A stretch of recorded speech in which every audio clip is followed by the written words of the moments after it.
दहेज प्रथा पर कहानी। एक सुंदर सी कन्या अनामिका कॉलेज में अपना ग्रेजुएशन पूरा करती है। तभी उसकी मुलाकात एक लड़के राहुल से होती है। राहुल भी बहुत स्मार्ट और माता पिता का आज्ञाकारी बेटा है। दोनों एक दूसरे को पसंद करने लगते हैं। दोनों का ग्रेजुएशन पूरा होता है।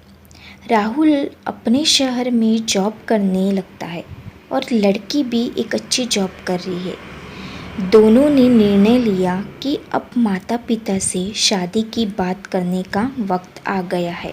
लेकिन परेशानी यह है कि दोनों की कास्ट अलग अलग है। अनामिका ब्राह्मण है और राहुल राजपूत। राहुल के समाज में दहेज बहुत ज़रूरी है, जो कि नगद में होता है। उसके अलावा कई तरह के गिफ्ट्स और गहने की भी मांग की जाती है। राहुल ने अनामिका को यह स्थिति स्पष्ट की और कहा, घर वालों को मनाओ, अगर तुम सभी मांगे पूरी करवाती हो तो मेरे माता पिता तुम्हें पलकों पर बैठाएंगे। अनामिका ने अपने माता पिता से यह बात कही। अनामिका के माता पिता को यह बात पसंद नहीं थी, पर अनामिका की जिद थी कि अगर मुझे दहेज दोगे तो मेरी इज्जत बढ़ेगी। अनामिका के माता पिता सक्षम भी थे, बिना मांगे भी अनामिका को बहुत कुछ दे सकते थे, पर उन्हें इस तरह दहेज की मांग करने वाले लोग पसंद नहीं आ रहे थे। लेकिन माता पिता अनामिका की खुशी चाहते थे। उन्हें यह डर था कि कहीं उनकी बेटी ये न सोचे कि वे अपनी बेटी को कुछ देना नहीं चाहते, इसलिए उन्होंने सभी शर्तें मानी। शादी में राहुल को कार, फ्लैट, फर्नीचर के साथ 50 लाख नकद दिए गए। साथ ही अनामिका को गहने भी दिए गए और सभी रिश्तेदारों को गिफ्ट्स और कपड़े भी दिए। शादी बहुत धूमधाम से की गई, कोई कमी नहीं छोड़ी गई। अनामिका को मन ही मन यह गुमान था कि कास्ट अलग होने के बावजूद माता पिता ने उसकी शादी ससुराल के हिसाब से की। अनामिका को विश्वास था कि उसे बेटी बनाकर रखा जाएगा, उसे वही प्यार दिया जाएगा जो उसके माता पिता ने दिया, क्योंकि उसने अपने ससुराल का मान रखा है। अनामिका ने अपने घर से ससुराल विदा ली।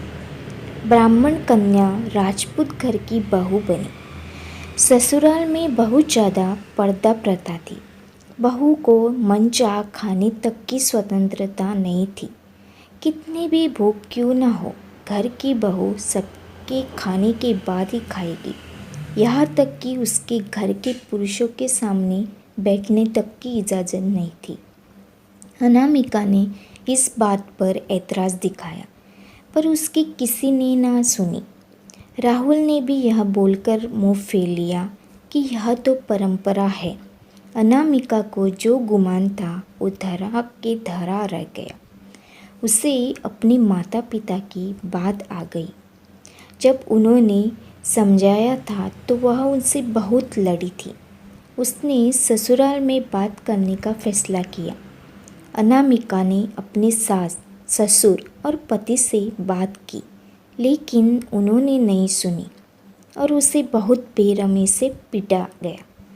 अनामिका ने कभी ऐसा व्यवहार नहीं देखा था।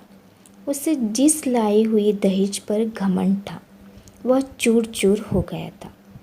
अनामिका को माता पिता से बात करने की शर्म महसूस हो रही थी और इसी कश्मकश में एक दिन अनामिका ने अपने आप को ख़त्म कर दिया। माता पिता को जब यह पता चला तो उन्हें अपनी गलती का एहसास हुआ कि वक्त रहते समझा होता तो बेटी साथ होती। जो लोग दहेज पर बेटी की शादी करते हैं, उनकी सोच हर तरह से छोटी होती है। जो बेटी को नीलाम कर सकते हैं, वो किसी और की बेटी को कैसे अपनी बेटी बना सकते थे। दहेज कभी खुशियों की चाबी नहीं बन सकता। यह बात सभी को समझनी होगी। इस दहेज प्रथा की कहानी में आपने पढ़ा होगा कि माता पिता ही नहीं, लड़की की सोच भी दहेज को सपोर्ट कर रही थी। कई बार लड़कियों को दहेज का गुमान हो जाता है, पर जो लोग लोभी होते हैं वो कभी अच्छे नहीं हो सकते। यह बात सबको समझने की ज़रूरत है।